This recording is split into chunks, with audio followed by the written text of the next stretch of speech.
তিনি ব্যবসার কথা বলে টাকা নিয়েছেন, তিনি চাকরি দেওয়ার কথা বলে টাকা নিয়েছেন, তিনি নানা জায়গায় ইনভেস্টমেন্টের কথা বলে টাকা নিয়েছেন, ইভেন জামিন করার কথা বলেও টাকা নিয়েছেন। তার নামে নানান অভিযোগ আছে। তা আমরা যেই মামলায় আমরা গ্রেফতার করেছি, এই মামলা সংশ্লিষ্ট যে কাউকেই যেই জড়িত থাকুক না কেন আমরা ছাড় দেবো না। না, এরকম কোনো আমরা লিখিত যে অভিযোগ পাইছি আমাদের কাছে এরকম কোনো তথ্য নাই।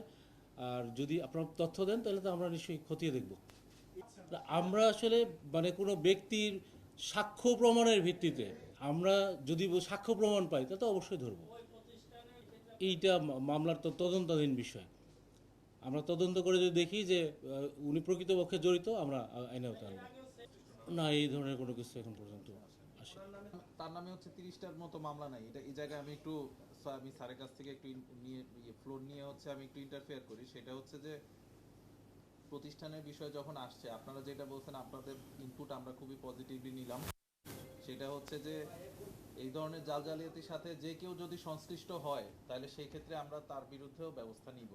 তবে এটা যেহেতু আপনারা যে বিষয়টা বলছেন, একটা হলো যে ব্যক্তি বিশেষের প্রতারণা, আরেকটা হচ্ছে প্রতিষ্ঠানের প্রতারণা। এখন প্রতিষ্ঠানের নামে যদি কেউ কোনো ধরনের মামলা করতো বা অভিযোগ করতো, তাহলে সেই ক্ষেত্রে প্রতিষ্ঠানের চেয়ারম্যান পদে বা পরিচালক পদে কে আছে সেই বিষয়টা প্রাসঙ্গিক হতো।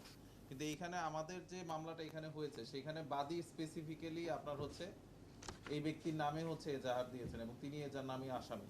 সো এই কারণে এই ক্ষেত্রে কিন্তু আমরা একদম স্পেসিফিক্যালি তার বিরুদ্ধেই হচ্ছে আমাদের এলিগেশনটা। তারপরেও আপনারা যে বিষয়টা বলছেন এই বিষয়টা আমাদের যেহেতু নলেজে নিয়ে আসছেন, আমরা এই বিষয়টা খুবই মানে ভালোভাবে দেখব এবং এটা হচ্ছে আমরা কনসিডার করব।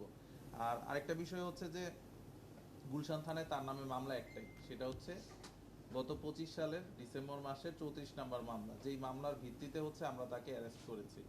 আর এমনিতে তার নামে হচ্ছে আরো অন্যান্য থানায় মামলা আছে, অন্যান্য থানায় তার নামে হচ্ছে অ্যারেস্ট ওয়ারেন্ট আছে, বাট গুলশান থানায় তার নামে মানে একাধিক মামলা আছে। এই বিষয়টা আসলে সত্যি না।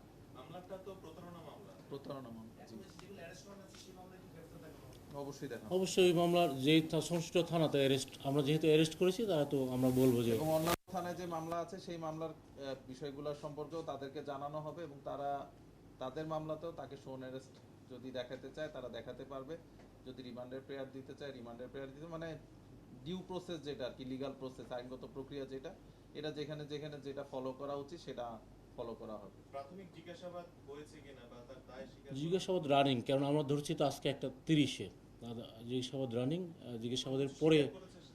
জিজ্ঞাসাবাদের পরে আমরা এখন পর্যন্ত কোনো কিছু বলার মতো ইয়ে নেই, তবে জিজ্ঞাসাবাদ রানিং।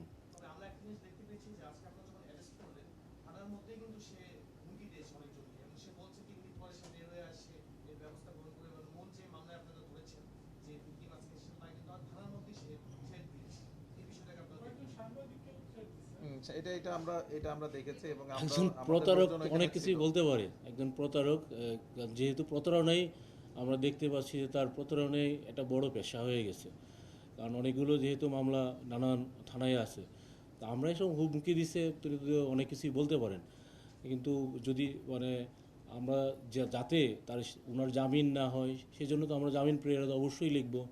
তার প্রিভিয়াস যে রেকর্ডগুলো আমরা তো অবশ্যই তাকে চালানোর সময় লিখে দেব। এখন জামিনের বিষয়টা হলো আদালতের বিষয়, বিজ্ঞ আদালত জামিন কাকে দিবেন না দিবেন এটা বিজ্ঞ আদালতের বিষয়।